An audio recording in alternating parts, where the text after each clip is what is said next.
Hello friend, இன்றைக்கி நம்ம பார்க்க போகிற விஷயம் என்னென்னு சொன்னால், ஒரு ஃபோட்டோகாப்பி மிஷினையும் ஒரு பிசியையும் ஒரு பிரிண்ட்டுக்காக எப்படி கனெக்ட் பண்ணுறங்கிறத பற்றி இந்த வீடியோவில் பார்க்க போகிறோம்.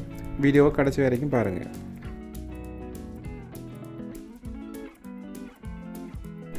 ஃபோட்டோகாப்பி மிஷினையும் பிசியையும் பிரிண்டர் கேபிளோட கனெக்ட் பண்ணிவிட்டு அதுக்கு பிறகு ஃபோட்டோகாப்பி மிஷினை ஆன் பண்ணி போட்டு தான் இந்த செட்டிங்ஸ் எல்லாம் செய்ய வேணும்.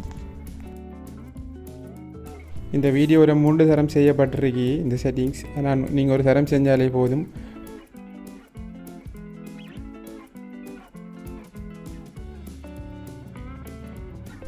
இந்த வீடியோவில் காட்டிக்கிற மாதிரி செட்டிங்ஸ் எல்லாம் சரியாக செய்யுங்க. வீடியோவை கடைசி வரைக்கும் பாருங்கள்.